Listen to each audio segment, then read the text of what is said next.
Hello friends, welcome to tiny garden. तो दोस्तों, फरवरी भी बस जाने ही वाला है और ढेरों काम 15 मार्च से पहले हमें करने हैं। अगर अब नहीं किए तो पूरे साल भर हमें पछताना पड़ेगा। एक एक गमले और पौधे का इंस्पेक्शन करना पड़ेगा। अभी समय ऐसा है कि फूल काफी खिल रहे हैं और मुरझाए फूलों की डेड हेडिंग करना बहुत ही ज्यादा जरूरी है, वरना बीज बनने लगेंगे और पौधा फूल खिलाना बंद कर दे। अभी 15 दिन और फूल खिलने का समय है, फिर तो धीरे धीरे सभी फूलों की साइकिल पूरी हो जाएगी और उनके बीज कलेक्ट करके हमें उन्हें हटाना ही पड़ेगा। दूसरा, हमारे सारे ही परमानेंट प्लांट्स, चाहे वो इंडोर हो या आउटडोर, वो सुप्तावस्था से जाग रहे हैं तो वे स्वस्थ रहें। उनकी हर टहनी पर नए नए फूल आएँ, नए नए स्वस्थ पत्ते आएँ या फिर रंग बिरंगी पत्तों वाली ब्रांचेस हों, जैसे कि हमारे कई कलरफुल प्लांट्स की होती हैं। तो उसके लिए हमें उसकी काट छाट करनी होगी, इससे वो शेप में भी रहेंगे और उस कटी हुई टिप को हम एज अ कटिंग ग्रो कर सकते हैं। जैसे कि मैंने इन प्लांट्स की कुछ कटिंग को ग्रो कर दिया है छोटे छोटे ये पॉली बैग्स में। तो देखिए, इस तरह से उनकी टिप को आप एज अ कटिंग ग्रो कर लें, इससे हमारे और भी ज्यादा प्लांट्स बन जाएंगे। मैंने भी काफी सारी कटिंग्स लगाई हैं और मेरा गार्डन भी काफी कलरफुल बन जाएगा। ये कटिंग्स से हमारे बहुत सारे प्लांट्स बन जाएंगे। देखिए, मैंने अभी कुछ दिन पहले ये अपना जो नाग चंपा का पौधा है, इसकी कटिंग की थी और आप देख पा रहे हैं कि नई नई इसमें से शूट्स निकल रही हैं। ये स्प्राउट भी हो रहा है, तो देखिए कितना ये प्यारा लग रहा है। इसकी बहुत सारी ब्रांचेस भी बन जाएंगी, तो इसकी नई नई कोपले विकसित हो रही हैं। और ये जो मैंने ड्रेसिना का प्लांट ऊपर से काट दिया था, तो आप देख सकते हैं साइड से इसकी जो है नई नई ब्रांचेस निकल रही हैं। तो फिर इसके हमें दो दो फायदे होते हैं। एक तो हमने कटिंग लगा ली और दूसरा इसकी एक की बजाय दो दो ब्रांचेस निकल रही। तीसरा काम यह है कि जो भी हमारे परमानेंट पौधे सुप्तावस्था से जागे हैं, यानी कि डोमेंसी पीरियड से जागे हैं, तो उन्हें न्यूट्रिशन की भी ज़रूरत है, क्योंकि उन्हें अब अपना काम शुरू करना है। उन्हें नए नए पत्ते खिलाने हैं, नए नए फूल खिलाने हैं, तो उन्हें खाद देना भी बहुत ज़रूरी है। 15 मार्च के बाद ज़्यादा गर्मी बढ़ने पर हम उन्हें सॉलिड वाली खाद नहीं दे पाएंगे। सबसे पहले हमें सारे ही अपने गमलों की जो है गुड़ाई करनी है। सभी पौधों को चेक करके उनकी गुड़ाई करने के बाद उसके बाद हमें उसमें खाद देनी है। अब खाद देने के लिए या तो इस टाइम पर आप गोबर की खाद यूज़ कर सकते हैं या फिर वर्मी कंपोस्ट यूज़ कर सकते हैं। 10 इंच के गमले में 2 मुट्ठी और उससे बड़ा है तो आप 4 मुट्ठी दे सकते हैं। मेरे पास बहुत सारे गमले हैं, तो मुझे ये काम करने के लिए 3-4 दिन का टाइम लग जाएगा, लेकिन हर हाल में मुझे 15 मार्च से पहले ये सब अपने काम निपटाने ही पड़ेंगे। तो देखिए, सब में खाद हो गई है। अब खाद देने के बाद जो है हमें इसमें पानी देना है। एक जरूरी बात, जब आप गुड़ाई करेंगे तो उसको कुछ घंटे के लिए छोड़ दें, उसके बाद खाद डालें। अगला काम है कि हमें जो है हर पौधे को चेक करना है कहीं उस पर कीड़ों का हमला तो नहीं हुआ है। तो ये आप देख सकते हैं, एक ड्रेसिना का प्लांट, मेरा इतना खूबसूरत प्लांट है और इस पे कीड़ों ने अटैक कर दिया है। तो उसके लिए मैं ले रही हूँ ये अपना इमिडाक्लोप्रिड। तो ये जो है 1 लीटर पानी में सिर्फ आधा चम्मच आपको घोलना है और इसको स्प्रे कर देना है। इससे फटाफट कीड़े मर जाएंगे, क्योंकि अब इस पे कीड़ों का हमला काफ़ी हो गया है। तो नीम ऑयल से बात नहीं बनेगी, तो हमें केमिकल यूज़ करना ही पड़ेगा और इसको ऊपर नीचे सब जगह से अच्छे से आपको स्प्रे करना है। और अगर ज़रूरत पड़े तो एक बार और स्प्रे कर दे, वरना एक स्प्रे में ही इनका खात्मा हो जाएगा। इस मौसम में कीड़ों का हमला बहुत ज़्यादा होता है, तो ये भी हमें चेक करना बहुत ही ज़्यादा ज़रूरी है।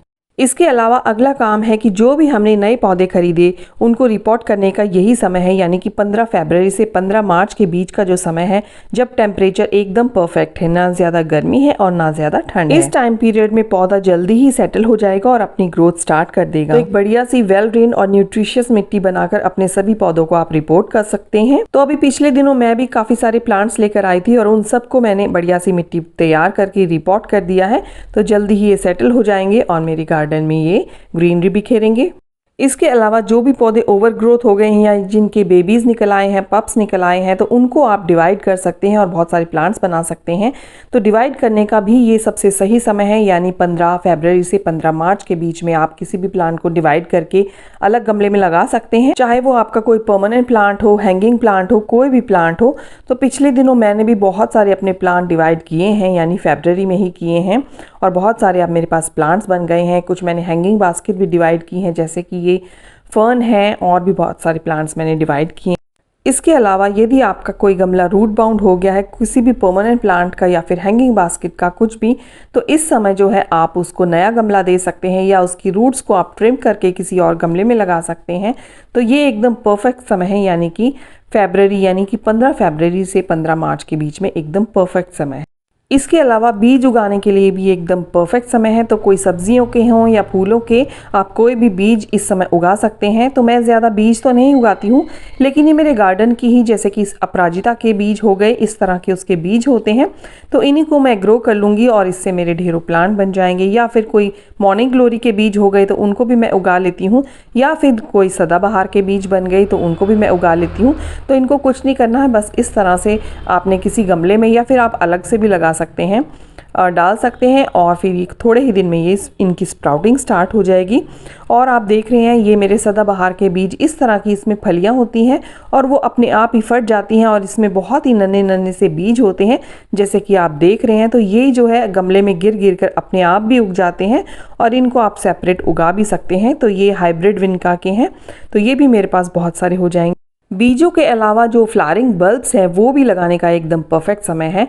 तो देखिए, पिछले वीडियो में मैंने आपको दिखाया था कि मैं बहुत सारे बल्ब्स भी लेकर आई थी, तो ये सब फ्लावरिंग बल्ब्स हैं। तो इनको भी मैंने कुछ तो लगा लिया है और कुछ मुझे अभी लगाने हैं। तो ये काम भी मुझे 15 मार्च से पहले ही करना है। देखा आपने, बहुत सारे काम तो हो गए हैं, मैं इतने दिन से लगी हुई, लेकिन बहुत सारे काम अभी भी पेंडिंग है। तो इसीलिए मैं कह रही हूँ कि 15 मार्च से अगर मैंने पहले ये सब काम नहीं किए तो मुझे पछताना पड़ेगा, यानी कि मेरे बहुत सारे काम रह जाएंगे और इनका समय निकल जाएगा। तो समय हमें नहीं गंवाना है, ये सब काम हमें समय पर। दोस्तों, दिल्ली का मौसम ऐसा है कि मिड फरवरी तक तो काफ़ी ठंड पड़ी, और अब मार्च स्टार्ट हुआ भी नहीं है कि एकदम से तेज़ धूप पड़ने लगी है। तो ये तेज़ धूप मेरे सारे ही शेड लविंग प्लांट्स को काफ़ी नुकसान पहुंचा सकती है, तो उसका भी मैंने इंतज़ाम कर लिया है, यानी कि हाफ पार्ट में जो है मैंने नेट भी लगा लिया है। तो सारे ही प्लांट्स आपको बिखरे हुए नज़र आ रहे हैं क्योंकि काम चल रहा है। तो मैं आपको दिखाती हूँ कि हाफ पोर्शन में मैंने नेट लगा लिया है, ताकि मेरे जो सारे शेड लविंग प्लांट हैं उनको कोई नुकसान ना पहुँचे। और हाफ पोर्शन अभी भी खाली है क्योंकि सर्दियों के फूल भी खिल रहे हैं, तो उनको खिलने के लिए धूप चाहिए। पिछले दिनों जो मैंने कटिंग्स लगाई थी अपने इंडोर प्लांट्स या फिर ये कलरफुल प्लांट्स की, तो ये मैंने हैंगिंग बास्केट रेडी की थी, दो प्लांट एक ही में लगाए थे। तो ये भी मैं अब हैंग कर रही हूँ। ये प्लांट्स अब सेटल हो गए हैं और ये अब यहाँ पर सारे मैंने ये बास्केट्स लगा दी हैं, तो ये बहुत ही खूबसूरत लग रही हैं। इसका मतलब है कि मैं साथ में अपने गार्डन की क्लीनिंग भी करती जा रही हूँ। इन सब के अलावा एक और बेहद ज़रूरी काम, जो हमारी सब कटाई छटाई के दौरान पत्तियां निकली उन सबको ठिकाने लगाने का, वो भी बहुत ही खूबसूरती के साथ। तो पिछले दिनों सर्दियों में इस टैंक में पालक लगा था और ये टैंक मैंने अब खाली कर दिया है। इसको थोड़ा सा आगे मैं सरका दूंगी, और देखिए सारी मिट्टी मैंने निकाल ली है। तो अब इसके बाद मैं इसका क्या यूज़ करूँगी कि जो भी कटाई छटाई के दौरान सब पत्तियाँ निकली, सब सूखी पत्तियाँ जो भी मेरे गार्डन में निकलती हैं, तो उनको मैं इसके नीचे इकट्ठा कर दूंगी। बहुत सारी मेरे पास इकट्ठी हो गई। इनकी बनाने वाली हूँ मैं पत्तियों की खाद। तो देखिए एकदम फ्री में आपको बहुत ही न्यूट्रिशियस सी पत्तियों की खाद मिल जाएगी। तो हर साल मैं इसी तरह से करती हूँ। अभी जो कटाई छटाई की है उनको मैं बोरों में भर के रख दूंगी क्योंकि वो अभी ग्रीन है। तो कुछ ही टाइम बाद जब नेक्स्ट सीज़न आएगा तो उनको मैं इसी तरह से डाल दूंगी। तो पिछले साल भी मैंने इसी तरह डाली थी, और ये नई जो छनी हुई मिट्टी है ये मुझे अलग से मिली है। तो इस तरह से मिट्टी भी मेरी फ्री की बन जाती है और वो भी बहुत ही न्यूट्रिशियस। तो देखिए ये है छाछ जो खट्टी है, तो ये कई दिन की है, पीने लायक नहीं है, तो इसको भी मैं इसके ऊपर स्प्रिंकल कर दूंगी। इसमें गुड बैक्टीरिया होते हैं तो वो इसको डिकम्पोज करने में मदद करेंगे और मेरी मिट्टी की जो है न्यूट्रिशियस पावर भी बढ़ेगी। इसे कहते हैं स्मार्ट गार्डनिंग, यानी कि वो ठिकाने भी लग गई सूखी पत्तियां और मिट्टी भी मेरी बनके बहुत ही बढ़िया रेडी हो जाएगी। तो दोस्तों काफ़ी सारे मेरे पौधे हैं, सभी की गुड़ाई और खाद डालने में मुझे 3-4-5 दिन का समय तो लग ही जाएगा। इसके बाद सर्दियों के फूलों की बास्केट भी धीरे धीरे खाली होने लगेंगी, उनमें भी कुछ गर्मियों के पौधों की कटिंग लगाएंगे। तो इन सब कामों को करते करते 15 मार्च भी आ जाएगा, यानी समय काफ़ी कम है और काम बहुत ज़्यादा, लेकिन सही समय पर सारे काम निपटा लेने से हम पूरे साल निश्चित हो जाएंगे। तो दोस्तों इसे कहते हैं प्रोएक्टिवली काम करना, यानी कि सही समय पर सारे काम निपटा लेना। अगर आपने भी अभी तक ये सब काम नहीं निपटाए हैं तो जल्दी से 15 मार्च से पहले आप सारे काम निपटा लें। और वीडियो पसंद आई है यानी जानकारी पसंद आई है तो इस वीडियो को लाइक ज़रूर करें। मेरे चैनल पे नए हैं तो मेरे चैनल को सब्सक्राइब भी प्लीज़ ज़रूर करें। तो मिलती हूँ आपसे किसी नेक्स्ट वीडियो में किसी नई जानकारी के साथ। तब तक के लिए bye bye, happy gardening and keep gardening.